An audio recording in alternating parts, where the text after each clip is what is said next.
Jana Bala Ba Girivana Dari Jaya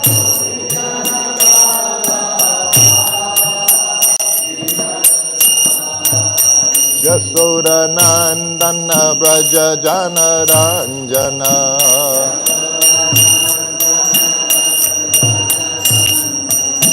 Yasoda Nandana Braja Jana Ranjana Hare Jamuna Tira Banachari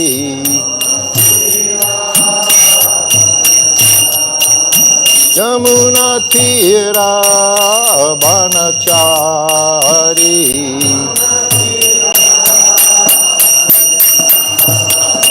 Jaya Radha Madhava Kunja Bihari Jaya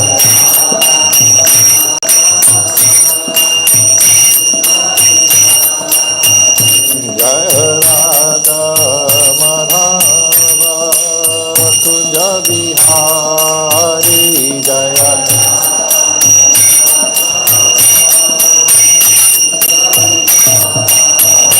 Jaya Gopi Jana Bala Girivana Dari Jaya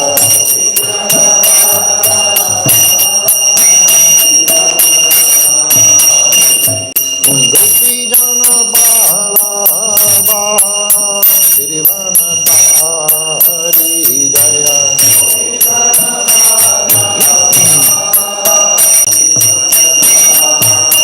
Yasoda Nandana Braja Jana Ranjana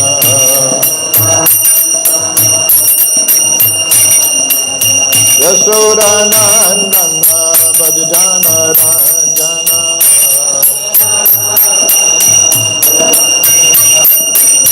Yasoda Nandana Braja Jana Ranjana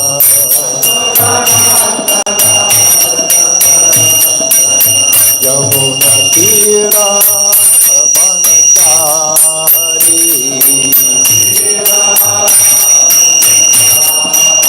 Yamuna Tira Banachari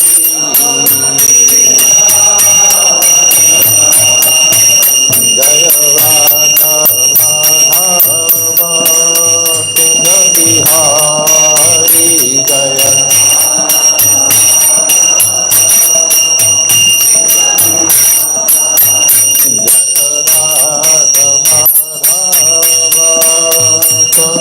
Bihari Jaya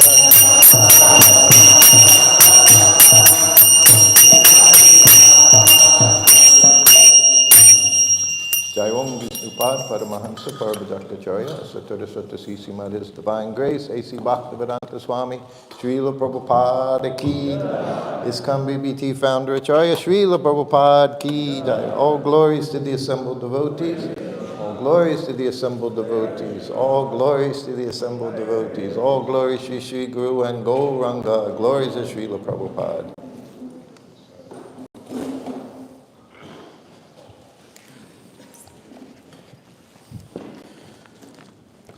Om Namo Bhagavate Vasudevaya.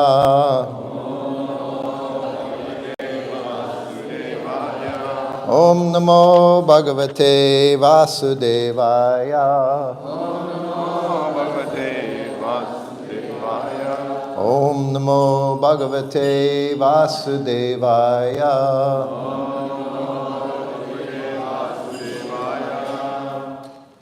Hare Krishna.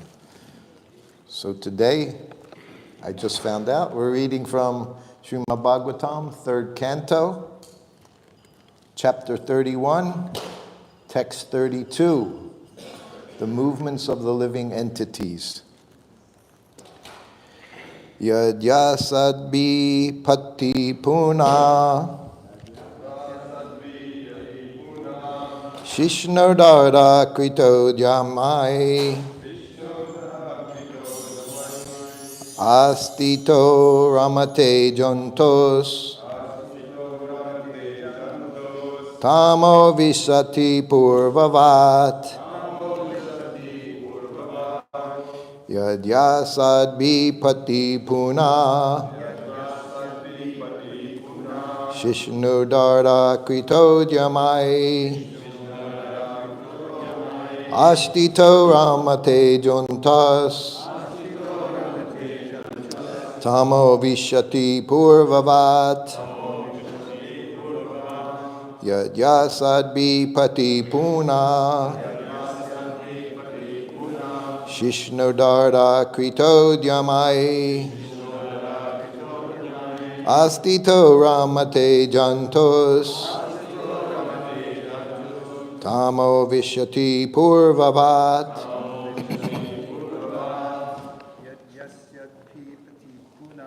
Yadyasadvi pati puna. Shishnodara kritodyamai. Astito ramate jantos. Tamo vishyati purvavat.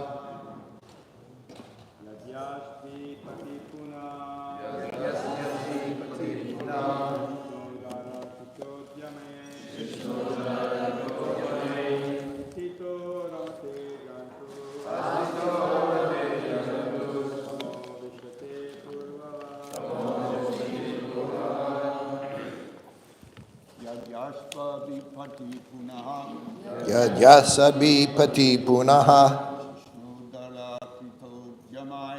Vishnudara kritodyamai. Astito ramate jantas. Tama vishvati purvavat. Any ladies?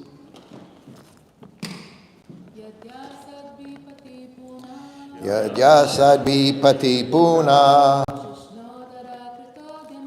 Shishnodara kritodyamai. Astito ramate jantos.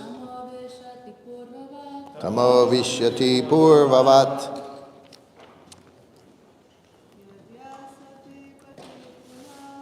Yadyasadi piti puna. Shishnudara kritodyamai.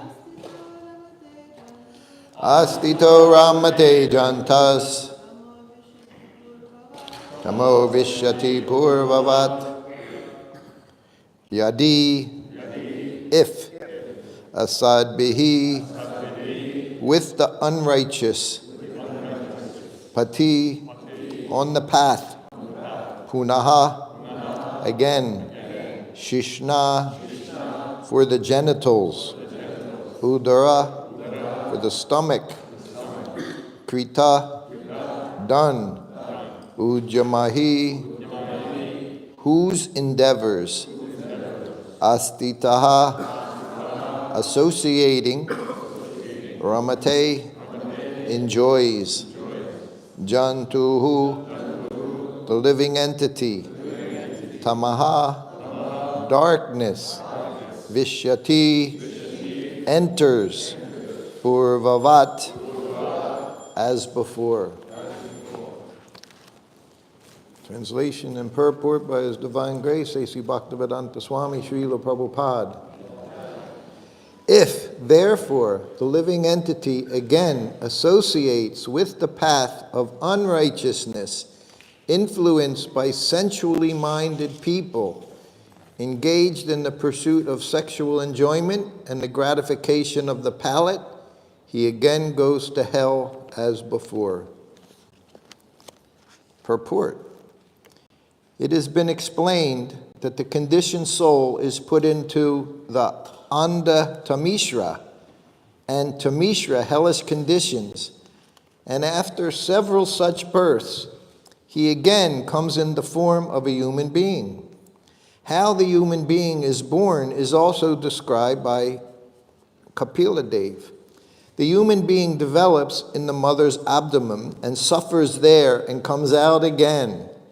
After all these sufferings, if he gets another chance in a human body and wastes his valuable time in the association of persons who are cornered concerned with sexual life and palatable dishes, then naturally he again glides down to the same Anda Tamishra and Tamishra hells. Generally, people are concerned with the satisfaction of the tongue and the satisfaction of the genitals. That is material life. Material life means eat, drink, be merry, and enjoy, with no concern for understanding one's spiritual identity and the process of spiritual advancement.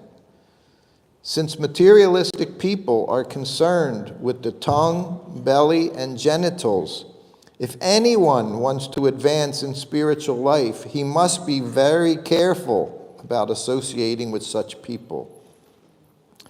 To associate with such materialistic men is to commit purposeful suicide in the human form of life. It is said, therefore, that an intelligent man should give up such undesirable association and should always mix with saintly persons.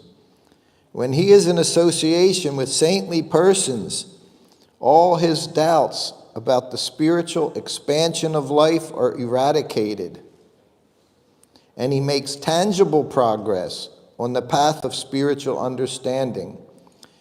It is also sometimes found that people are very much addicted to a particular type of religious faith.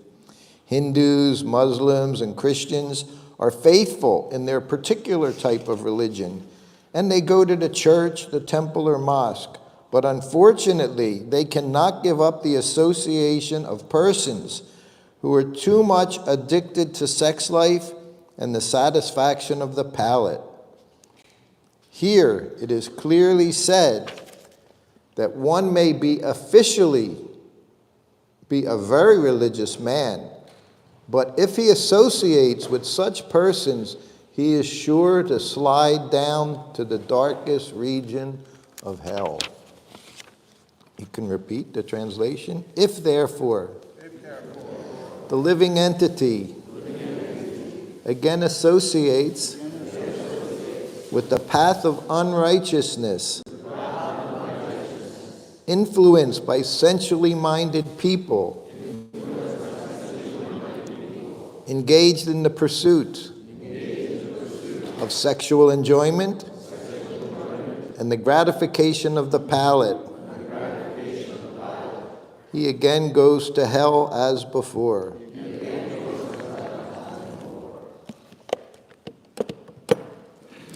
Janatamirandasya Gananjana Salakaya Chaksulan Militam Jena Tasmai Sri Gurave Namaha Sri Chaitanya Manobistam Stapitam Jena Bhutale Swaya Rupa Kadamayam Dadati Svapatandikam Panchakopa Tarubhascha Kripa Sindhubhya Evacha Patitanam Bhavanebhyo Vaishnavebhyo Namo Namaha Jaya Shri Krishna Chaitanya Prabhu Nityananda Sri Advaita Gadadhar Sivasadi Gaura Bhaktavinda Hare Krishna Krishna Krishna Hare Hare Hare Rama Rama Rama Hare Hare Hare Krishna. Before I start, I'd like to offer my respects to everyone here. It's always wonderful to come to New York, attend Rath Yatra Festival. It's been some years. I gave one class in New York in the last 53 years. It was maybe 20 years ago here. It was around 2015 something, I don't remember. But many more devotees are here this time. It's wonderful to see how Radha Govinda have brought so many people here in New York. Of course, my wife and I, we've come from Vrindavan. Been living there somehow or other by the mercy of Srila Prabhupada for the last 5 years. And I can say leaving Vrindavan and coming to the West was a very different experience. And thankfully, by all the hard work of Srila Prabhupada, wherever you go, we can have the association as it's described here. How important it is to have association of devotees. Last weekend we were in Atlanta, It was the 50th anniversary of the installation of Sri Sri Gaur Nitai. I was there with Srila Prabhupada. 1 year later, they were installed, of course, 50 years ago, 1974.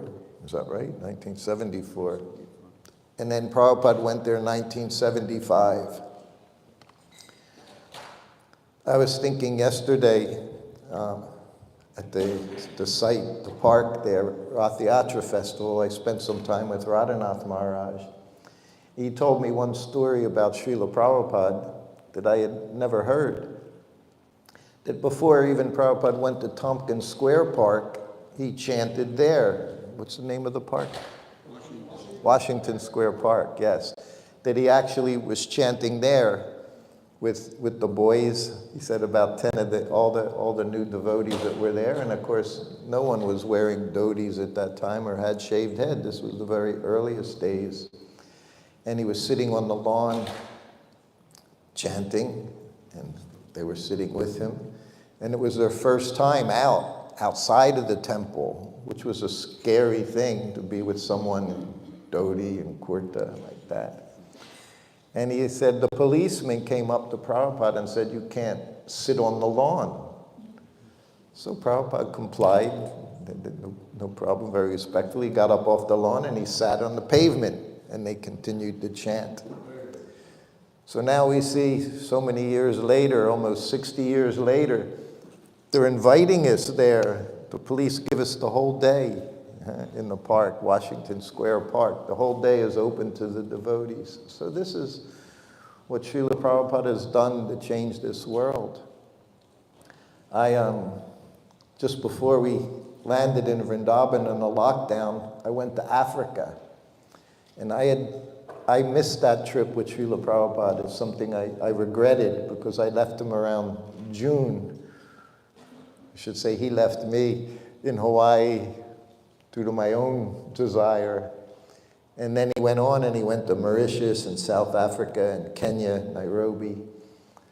So I always had a desire to go to the places Prabhupada went to, be it in Russia, Africa, places that I didn't go with him, because I wanted to see the effect that he had.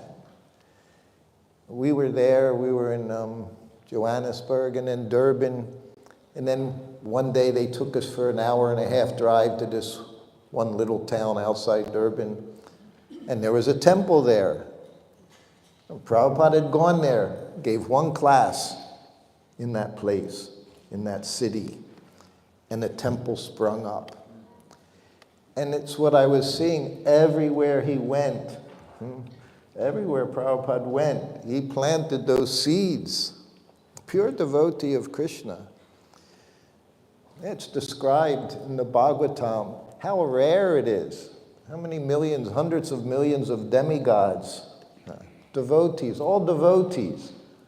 But the pure devotee amongst them, if there's one or two purest devotees, that's who we have as our founder Acharya. This is who is our spiritual master, Srila Prabhupada. Everywhere he went, Krishna consciousness blossomed. So I saw that when I went to Africa. Everywhere he went, temple. We know in Russia, one place, he went to one place there. And somehow he picked out one young boy, one young man.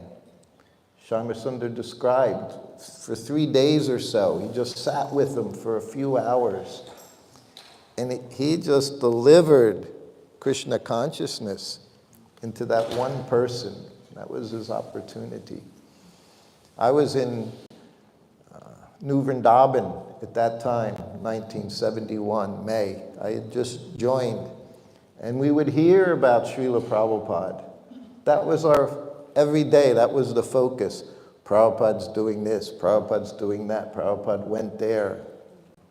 And I heard the story about the lota. I didn't know what a lota was. Most of us didn't know, had never seen. Now still you don't know what a lota is because they don't have them anymore. Everything plastic cups. Prabhupada had his bell metal lota, and I heard time, place, and circumstance. These are the mantras we heard. Besides Hare Krishna mantra, we heard many other mantras. One of them was time, place, and circumstance. And they said, they put sweet rice in the lota. Of course, that's not what a lota is used for. A lota you take to the toilet, there's spittoon, Prabhupada kept under his desk. But I kept hearing this story about this lota.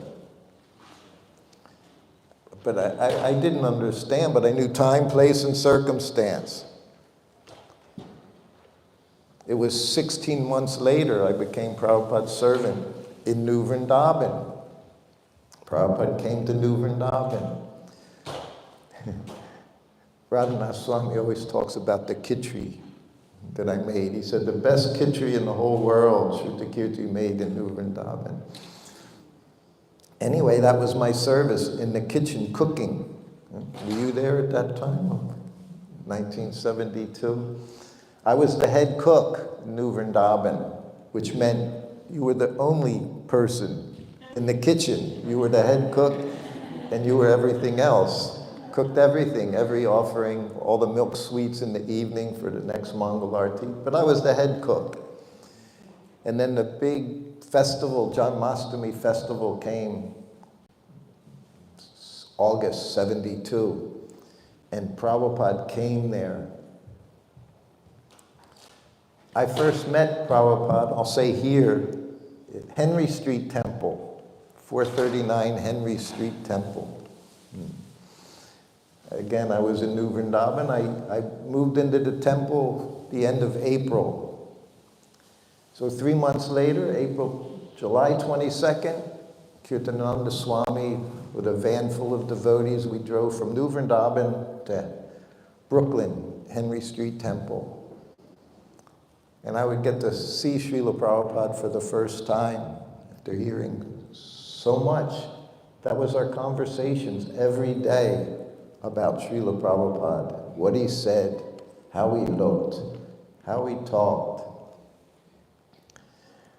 This verse I can identify with, the tongue satisfying the palate. I remember coming to New York, and of course devotees were coming from all over, the East Coast especially, but all around the United States, because Prabhupada was here in New York City. So we were in our vans, so many vans, and Prabhupada was arriving at the airport, and I missed it. I missed Prabhupada's arrival at the airport. And the reason I missed it was because of my tongue, because some devotees invited me to their van, and they said the magic word, prasadam. But they said another special magic word, pizza prasadam.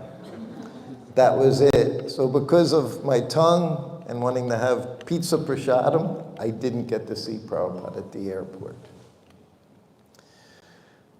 Those days, every day, Prabhupada initiated 10 devotees for over a week, which was considered just earth-shattering. 10 devotees a day he initiated, which many chanted on the beads.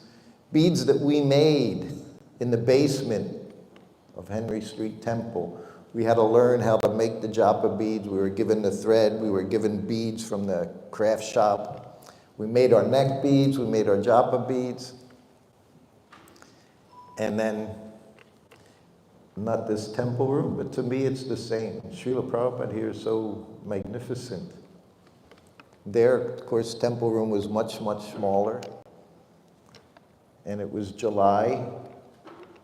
And I was right there by the Vyasasan because I was with someone. Because I was with Kirtanananda Swami. I was like his, kind of like a servant, not officially, but that's what I did.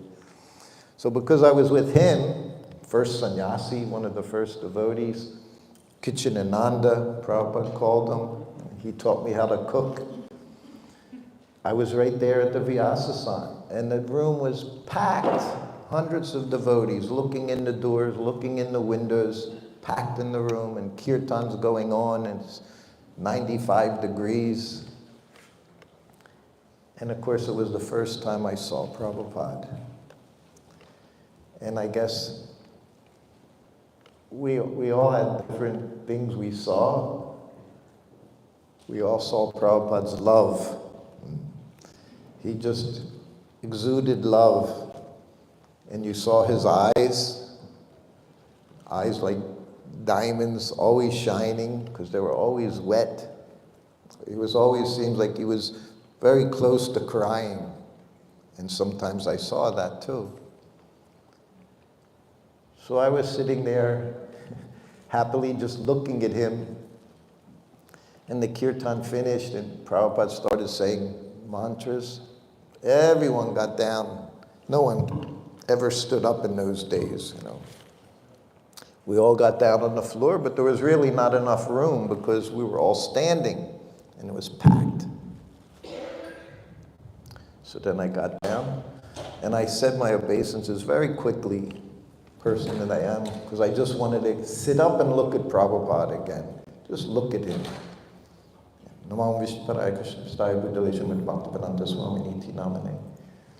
And I sat up to look at Prabhupada. But everybody else was offering obeisances.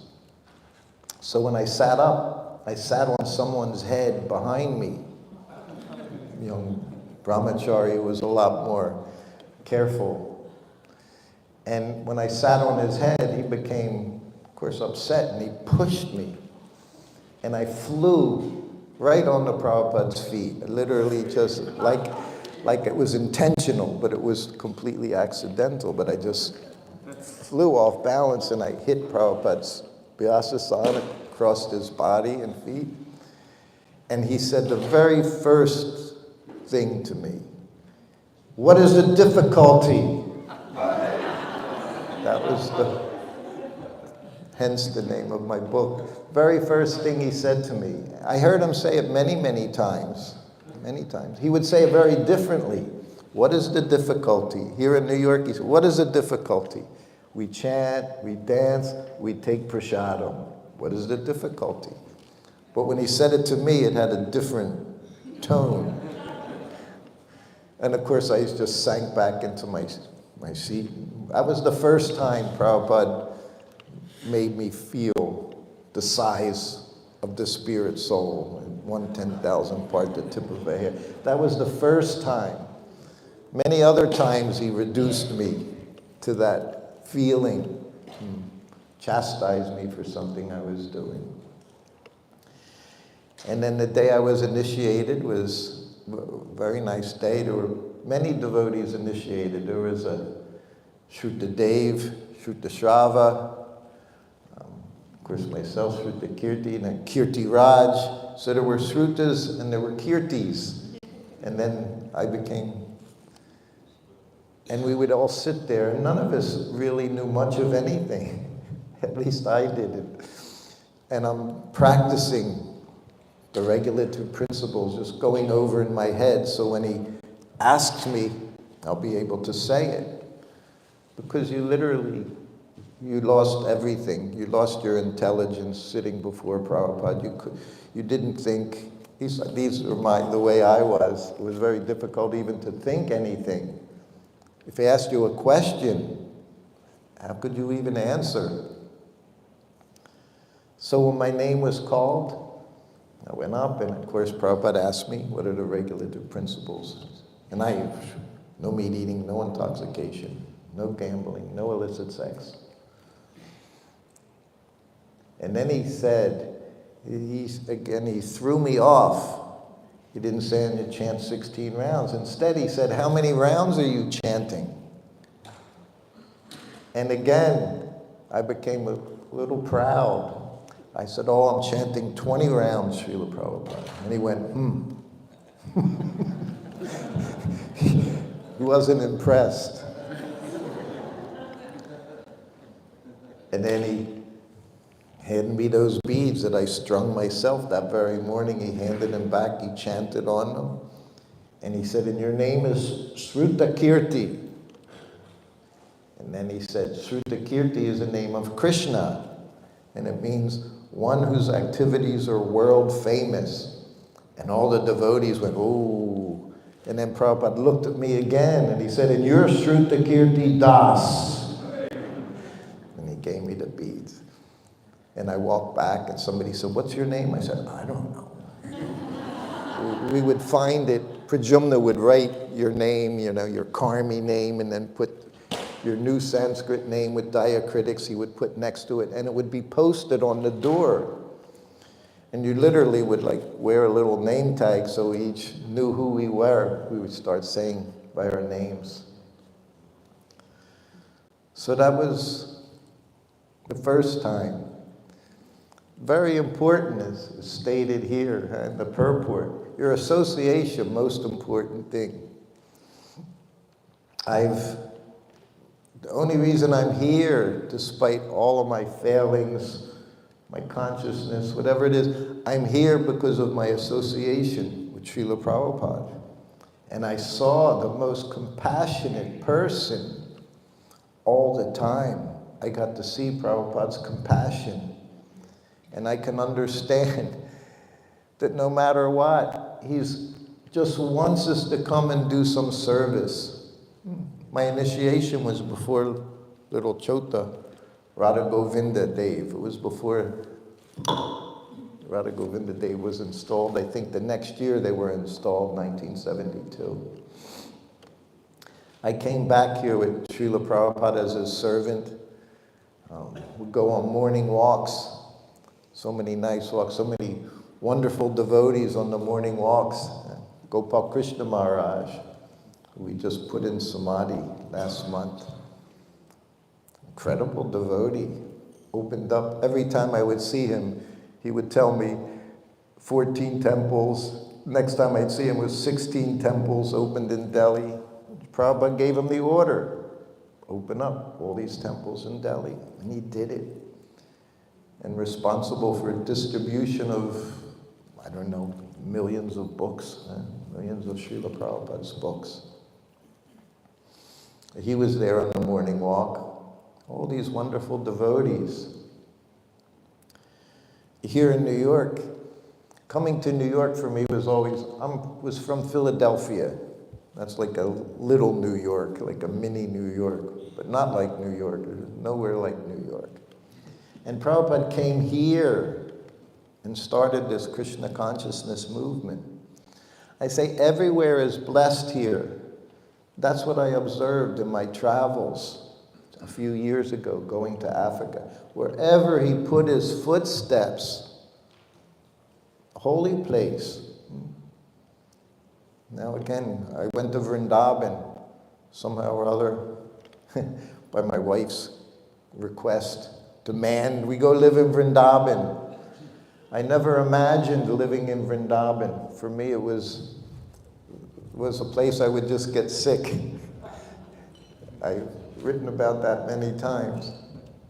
But somehow or other, at this age, I'll be 73 this month, I wound up in Vrindavan for the last 5 years. And as all I think is it's Prabhupada's home, the temple. It's Prabhupada's temple. It's like just an extension of his home there. The deities that he made, he conceived, he designed himself. He watched them being made in Vrindavan. So I thought, this is a nice time to stay in Prabhupada's home. I finally arrived after all these years to live at his home. It's not easy there, but it's the most wonderful place. But then being in Atlanta last week and coming here this weekend, see what Prabhupada did. Everywhere he went, he turned into Vrindavan. That's what he said. There's one quote from Prabhupada. When I go to Los Angeles, I'm in Vaikuntha. When I go to New York, I'm in Vaikuntha. Everywhere he went, in Vaikuntha, in Vrindavan. Even to the way he lived everywhere. Like in Henry Street, in Bhaktivedanta Manor, Los Angeles, a cushion on the floor, and his desk in front of him, and his lamp for translating at night. No other lights, just what was required. It's how Srila Prabhupada lived. Prabhupada was very amazing, very, very regulated. We talk about Bhaktivinoda Thakur. He's given us his schedule, very exacting. This time he did this, then he did this. He did his government work at this time. Prabhupada did the same thing. He was very, very regulated. Even traveling around the world, everything was set. Massage 11:30. If he just traveled 24 hours, it was still 11:30. He could arrive 4 o'clock in the morning. His disciples, we would be exhausted. 6 o'clock in the morning, he's ringing the bell, morning walk. We go on the morning, like nothing changed. He just set his watch and resumed his activities. Here in New York was one of the most famous, actually, I didn't say for many, many years, this is where the 7-Up story developed, was out of New York Temple, Henry Street Temple. From London to New York, whatever it was, 10-hour flight or so, and I'm sitting, Prabhupada always sat at the window seat, always sat at the window. And my service was to sit next to him. And I'm sitting next to him, and next to me was Shama Sundar. And the stewardess is rolling a cart down. This was also summertime. And Prabhupada looks, what is that? And the little cups are on the top of the tray, the stainless steel tray, just clear cups with Coca-Cola, 7-Up, ice. And you can see the bubbles. Prabhupada's, what's that? It's 7-Up. I said, okay. So that was the first time. I never, Prabhupada asked for. So of course, whatever Prabhupada did, so now we have 3 7-Ups. Prabhupada took a 7-Up, which means we follow his example. So we have our 7-Ups. And on the plane, we always observe the rule. You just follow Prabhupada like shadow. Because there were no prayers, nothing. Prabhupada picked something up. So as soon as he picked it up, we pick it up. Because it's going to become prasadam in a second, as soon as he puts it in his mouth. So now he's got this 7-Up. Ice cubes, see the fizzies popping up. And we're just watching Prabhupada. And he takes it and he puts it in. Because the bubbles make you have a reaction. And he looked at me. He said, this is very good. So he took a few more sips. Every time he took a sip,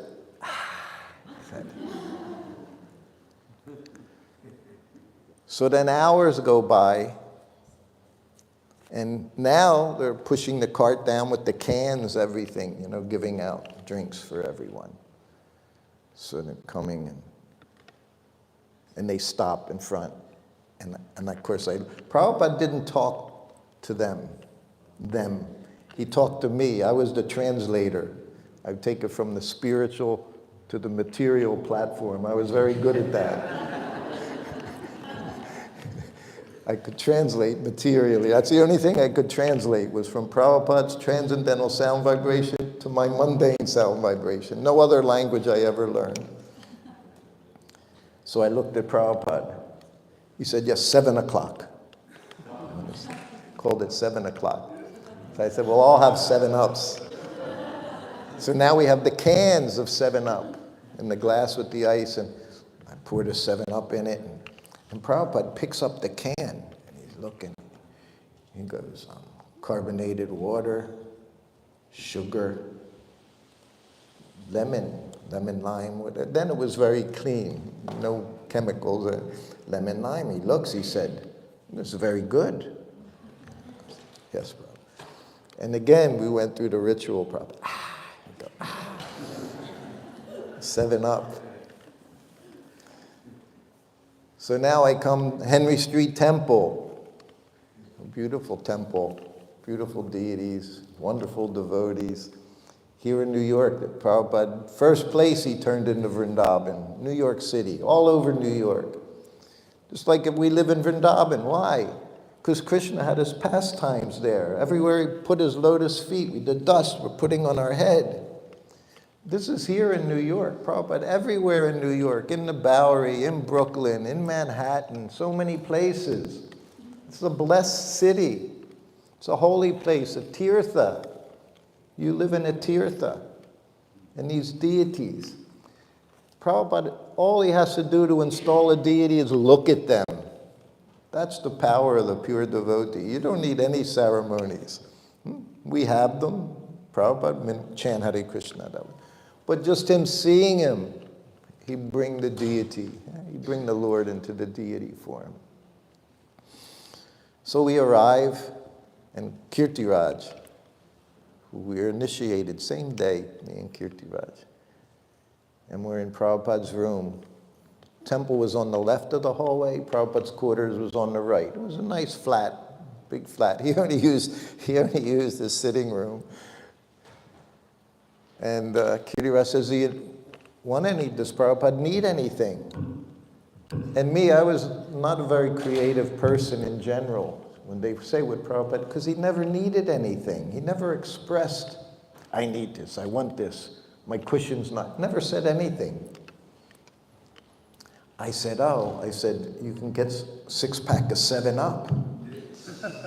Kirtiraj, he looked at me like I was completely crazy. No one. We didn't, I think water was about the only thing we drank outside of the temple. Nothing you would take from outside. There was no sodas, no juices, no chips, none of these things. So I said, a 6-pack of 7-Up. What? I said, just get a 6-pack of 7-Up. So he did. So there was a little fridge, one of the little mini fridges, like in the hotel rooms. So I got it, and it was like I had illegal substance, like narcotics. I put it in the refrigerator. I didn't say anything to anyone because it was, 7-Up. And I didn't even give it to Prabhupada for a day or so. So then, by Krishna's arrangement, one evening, there was a temple president in Prabhupada's room talking to him. He went in, we went in together. Then he waited for me to leave, and he shut the door. My godbrother shut the door behind me, wanted to have private conversation with Prabhupada. So I'm just sitting by the kitchen on the floor, and he comes out, this devotee comes out. He comes up to me, and he was very abrupt and said, "Prabhupada wants water." And he's waiting for me to give him the water. And I say, "Okay, it's my service. This is my service." So finally he went away, and I thought, now's the time. So I had the silver tray and the silver goblet, and I take the 7-Up and pour it in.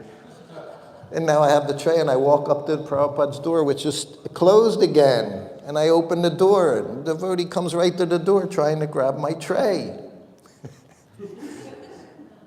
I could be very obstinate if I wanted to.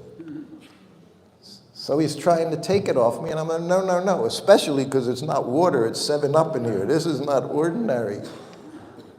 I said, "I got it." So he stepped back, and I walked up to Prabhupada, and I put it down on the table. Prabhupada's sitting, and I sit down, and he looks, and he sees the bubbles coming up. He said, "What is this?" I said, "Oh, Prabhupada, it's 7-Up." He said, "Oh." And he grabbed it, sitting there, and he grabbed the cup.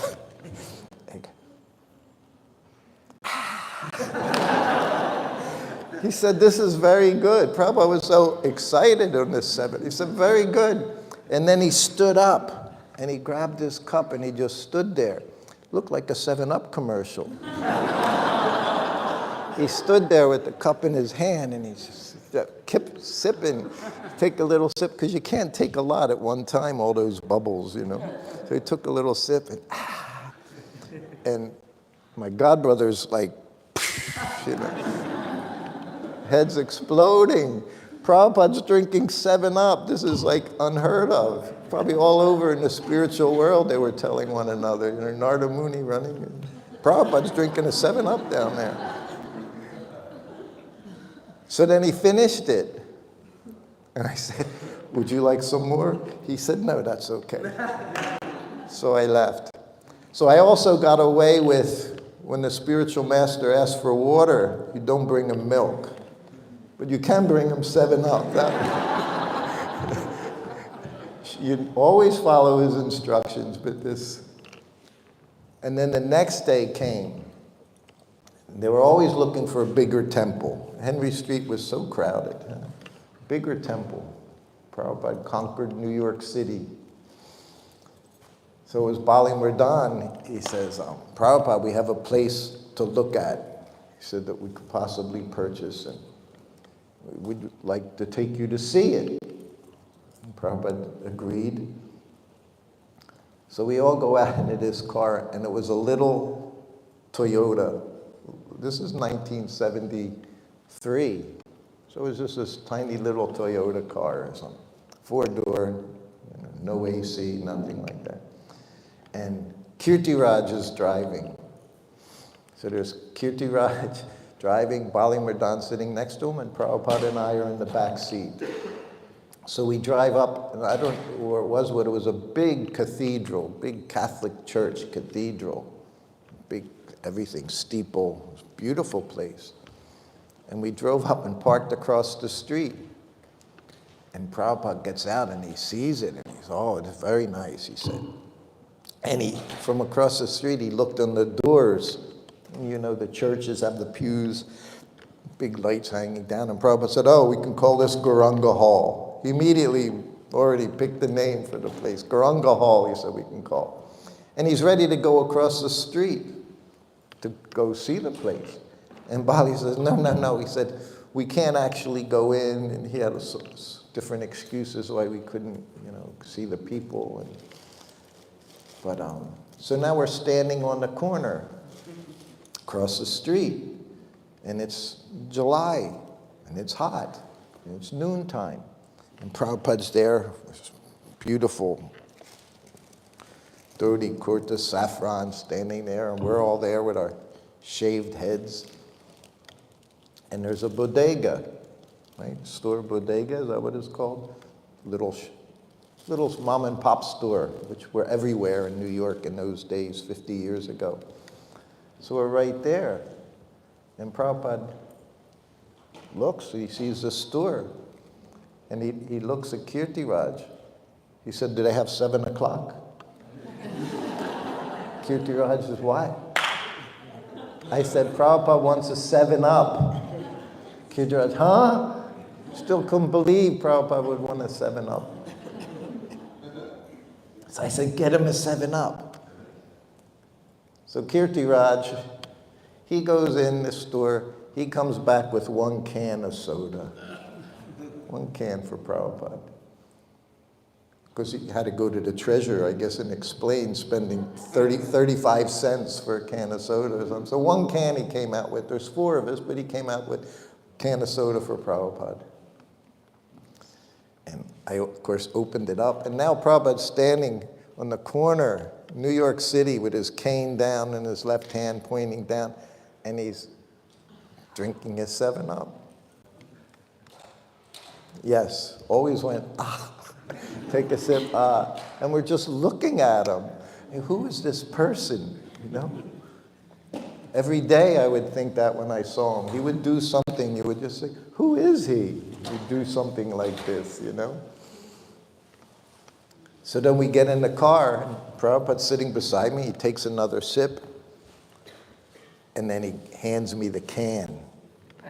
So from the front seat, 4 hands are reaching back. Everybody's trying to get Prabhupada's Maha 7-Up, So we shared it. We all took a sip. It was 2 days later, we were in Los Angeles. And Karandar comes into Prabhupada's room. First thing he said to Prabhupada, everyone's putting sodas in their refrigerator. All the grahastas are buying cases of soda because they heard you drank a 7-Up. Prabhupada said, oh, that's not good, he said. take it sometimes for digestion. But whatever he did, we would imitate, except getting up at 1 a.m. No one imitated that, but Prabhupada put a golden Tulsi chain on. Gradually, he took it off. He said, no, everybody getting Tulsi gold chains now. So he said, no, not a good thing. So he said, no. But it became a whole culture. Whenever Prabhupada was on the airplane, when they would start serving drinks, if other devotees, sometimes flights from LA to Mexico City or New York to Detroit, if anyone was there, other devotees, Prabhupada would always say, 7-Ups. He was like, everyone get a 7-Up. He was treating, but it was only on the planes you were allowed to have 7-Up. Because we weren't on the ground, we were up high there, so 7-Up became a fashion. But this is 9 o'clock already. But it's a very special place. It's what I've seen. Leaving Vrindavan, very difficult. Leaving Krishna Balaram, standing in front of Krishna Balaram every day. They're the most amazing. But then I went to Atlanta, and I saw that Sri Gaur Nitai, he gave very much, gave me the opportunity to do Abhishek for them again. These deities that Prabhupada saw brought tears to his eyes when he went to Atlanta. We all know that class, very special 3 days Prabhupada spent in Atlanta. And he was in ecstasy. He was crying on the Vyasasan. He was in his bed at night telling stories about Krishna and Balaram. And what I saw in 1975, in 2 months, Prabhupada went around the world. He left India, Mumbai, and wound up in Mayapur 2 months later. He went to 12 temples. And from the very start of the trip, he was seeing, everywhere he went, he saw Sri Gaur Nitai. In Caracas, he said, they've traveled very far to be with you, he said to the devotees.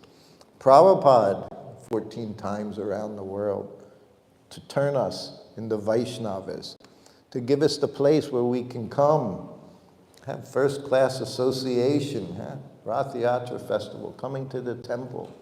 The most important activities. And it all began right here in New York City. I wasn't there early, 66, 67, but when I came in 71, I saw flourishing, Krishna conscious flourishing, because Prabhupada was here. Simple thing. Why did he travel, go to so many places? He knew his footsteps, they were magic. Everywhere he touched, he purified.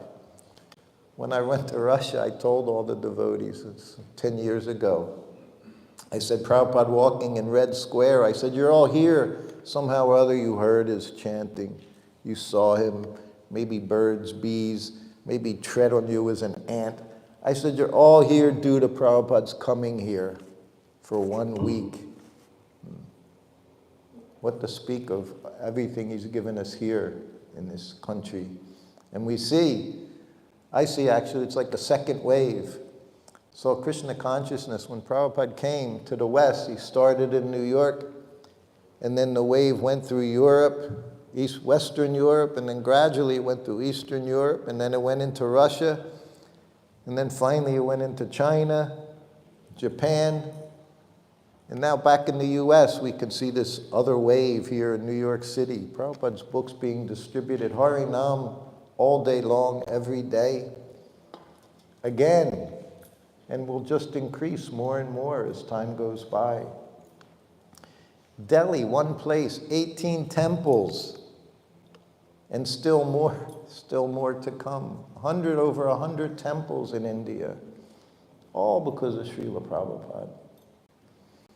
So it's after 9 o'clock, we have time, 1 or 2 questions or comments, or if anyone has anything. Maharaj.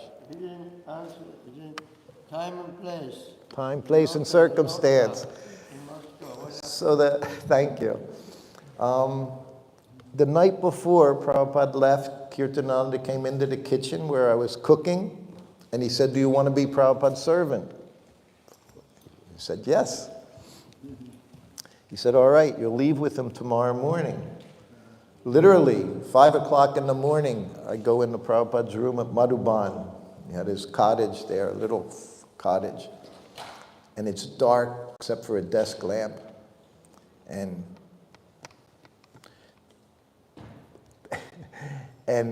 Kirtananda introduced me, said, this is Srutakirti. He's a very good cook, but he doesn't know how to massage.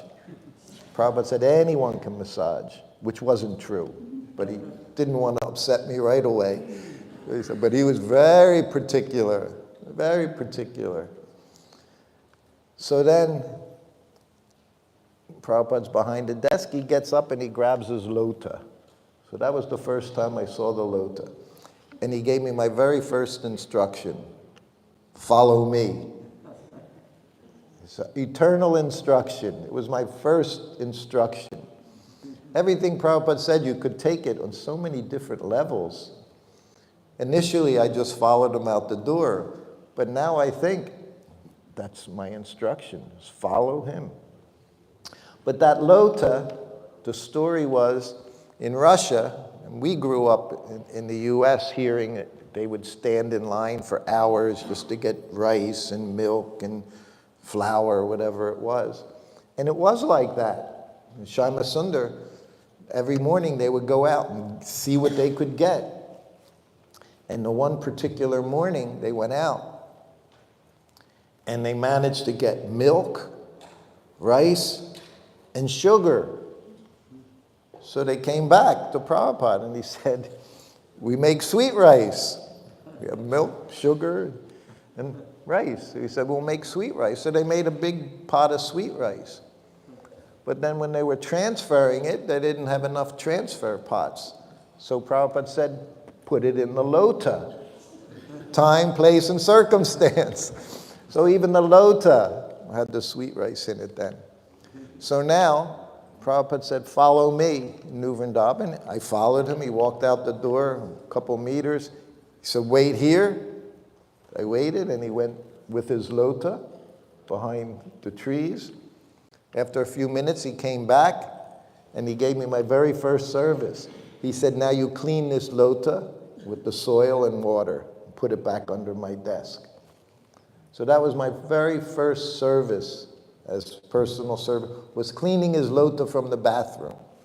So I also gradually realized how significant all these little things were for me. And I never had to clean the lota again. Women would polish it every day. Probably I would go on the morning walk. You'd come back and fresh towels, fresh sheets every day, fresh flowers every day, polished lota every day, polished cooker every day. So I never had to do it again. But it was my first service, and I considered that very significant. It's still my service. I say, you pujari, personal servant, you're a pujari. The Prabhupada said when devotee said, Prabhupada, I just want to follow around, be at your lotus feet. Prabhupada said, that'll be very difficult, I'm always moving.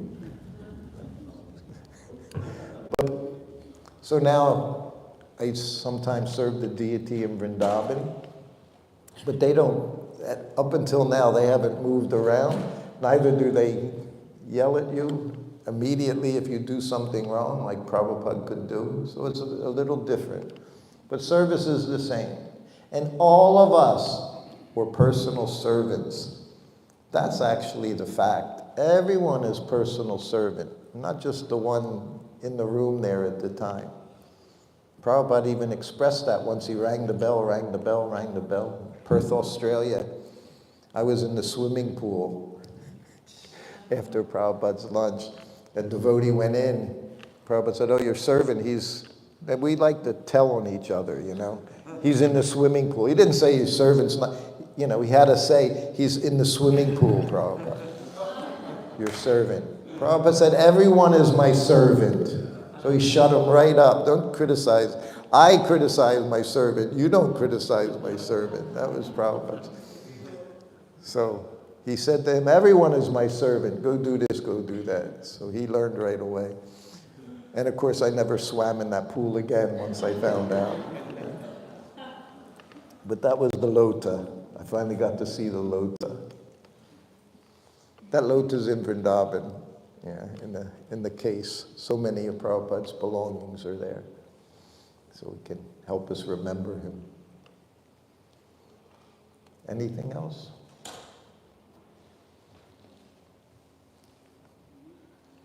Okay.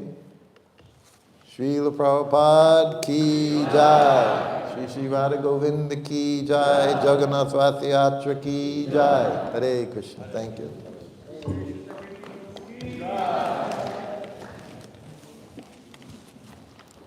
Hare Krishna.